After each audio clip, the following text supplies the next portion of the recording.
Hi everyone, I'd like to share with you how to make this kind of background crumpled textured page. And just so you will know, I'm a little bit distracted and I've been poked and prodded the last few days, and I'll be poked and prodded for at least several more days. If you can see this lovely thing here, don't be alarmed, it will pass. And so I'm a little bit out of it, but I hope to keep it simple. Now, I've seen this technique in a video by Lindsay the Frugal Crafter. Now I think she used in her video, I think she used some sprays. I've tried here, I've used my homemade sprays that are from gel food coloring and water, and I'm quite pleased with this turnout. And here I've done the same thing. Of course, I've already built on it, but here I've used acrylics and I think it's more vibrant than this one.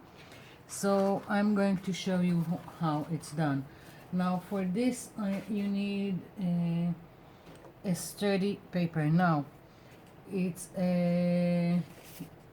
more of a experimenting. I've got all this 12 by 12 that I don't like here I've got this lace pattern which is quite lovely, only this is sickening green in the back that I don't like. And I've got this one that I don't know, I just don't like it, so I'm going to change them. Now you need when you are using this, you need I think at least 180 grams for paper, and this is just a guess because my 12 by 12 are from the cheap store. They don't say what they don't have any they don't say how thick the paper is, so I just had to experiment not to take something that is really thin like printer paper and nothing that is too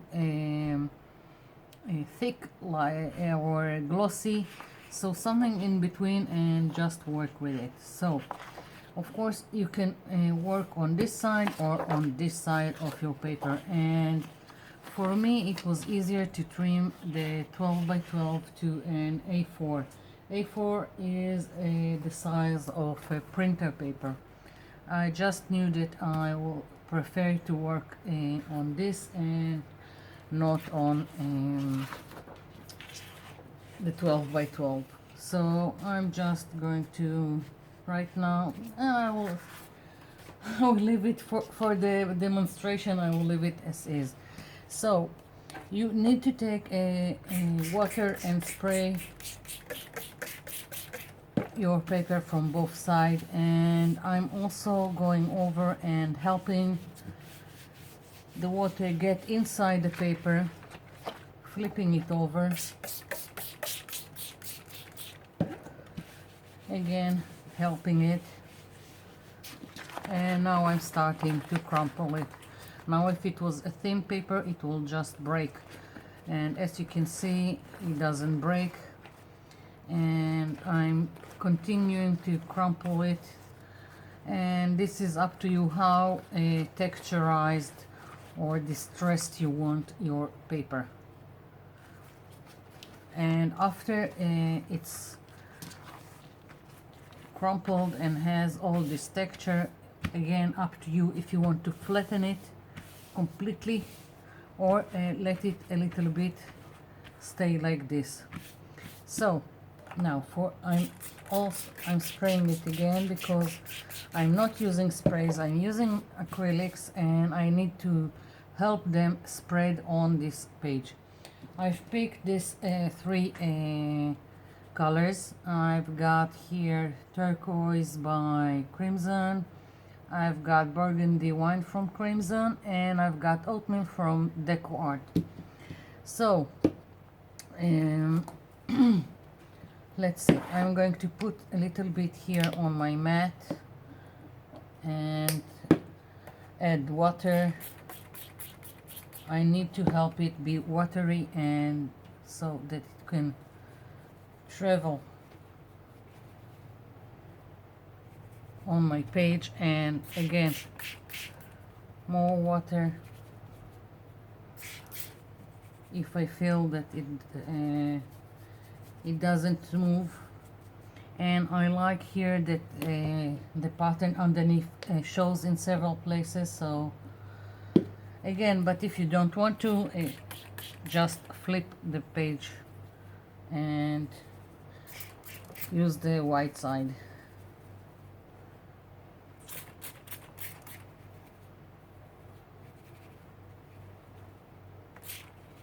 This is done randomly. Put the paint wherever you want.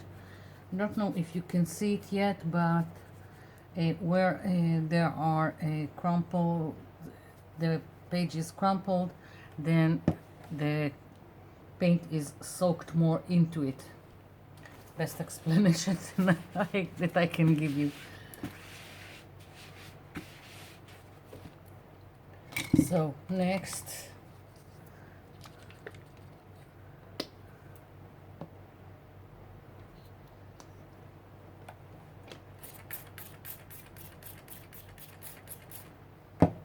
let's take another brush.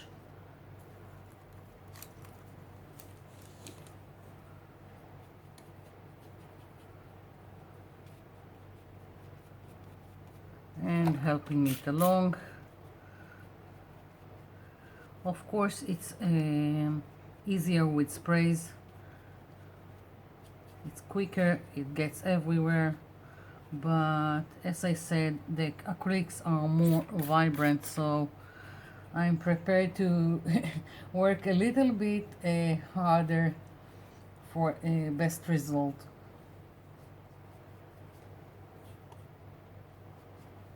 And of course, even with the sprays or with acrylics, if you think it's not enough, just get more paint and put it where you want it.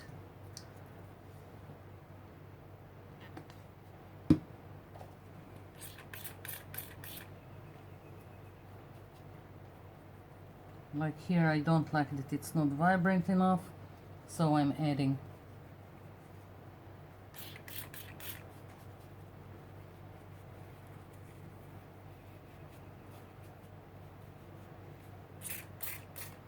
And I'm also letting them mix for more interest.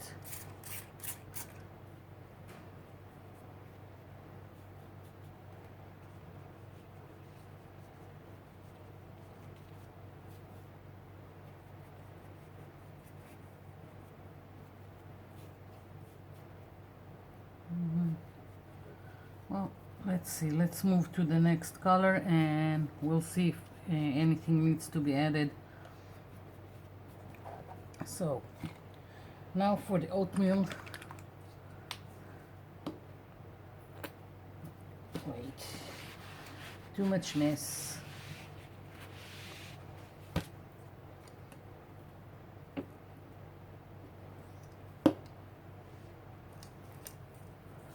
And water.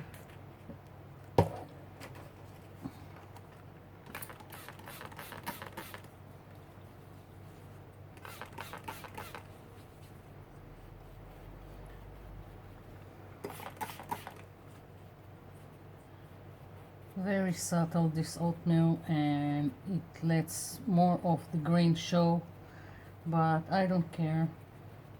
I think it's nice how it blends.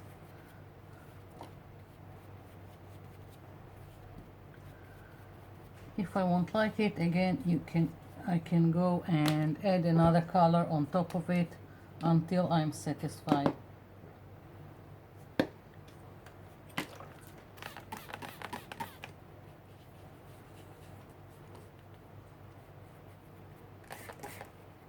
I hope I'm in frame and you can see what I'm doing.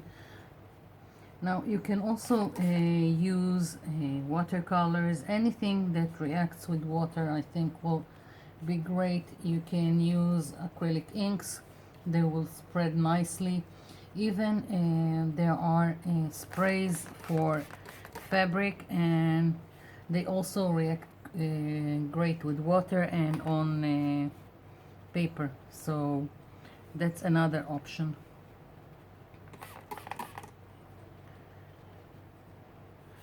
And I think I want a little bit more here from the oatmeal.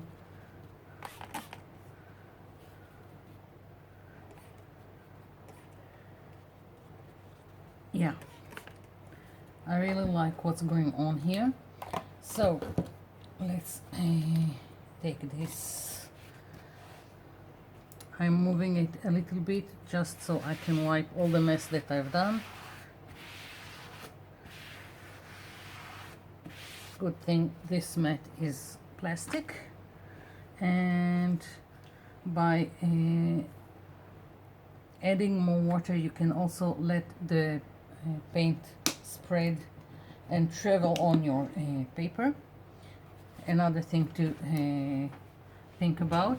And now I want to add something that has metallics in it, or some glittery effect to it, and I want some silver, and that's where I'm going to use.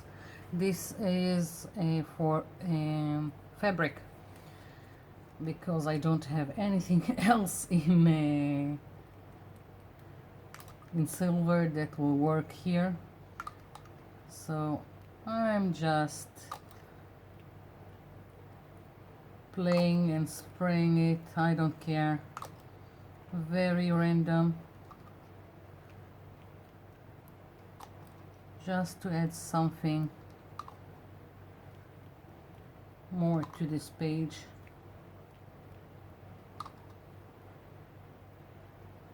And I'm going to even go and spray it a little bit with water, and to see how it can also spread where I have texture and all this crumpling paper.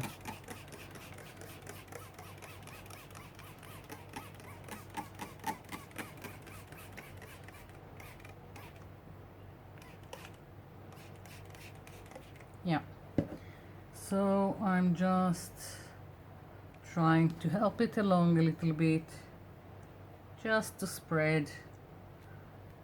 And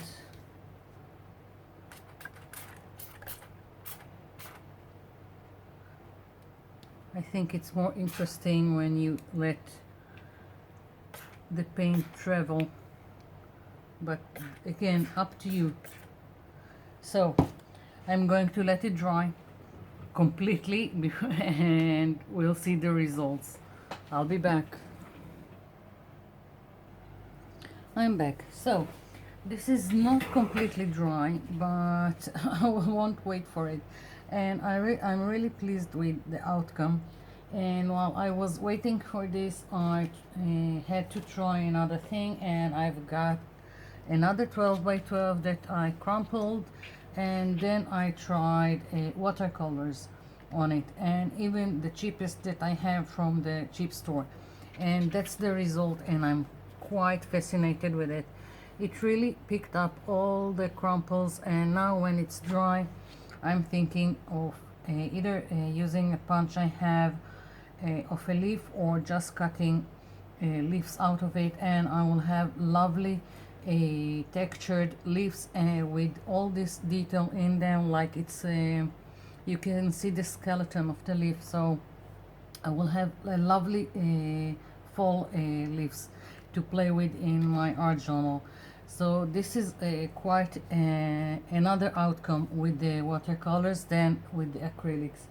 So this is it for now, and just to recap, that's how it turned out with my homemade sprays. And as you can see, it's really crumpled, but if you don't like it like this, you can spray it again with water, put it underneath something heavy, and you will still have texture, but it will be flattened. And this one was with acrylics, and then I glued some pieces from a paper napkin. All this is from a paper napkin, which I think I have. Here is the leftover, just a plain paper napkin, and I made this lizard to go as my focal point, and that's it. So I hope you will play around with your with this technique and have fun with it. Just so you know, it doesn't have to be a background. You can cut it, you can do whatever you want. It can be a cover. It's quite sturdy. I'm thinking even to go over it with some varnish or gloss, and it will be more firm, and maybe do some traveler's notebook to make this for a cover for a traveler's notebook. So options are endless. Just play around and have fun. So I hope you liked it, and thank you for watching. Thank you for leaving me comments below. I'll be seeing you in my next video. Bye for now.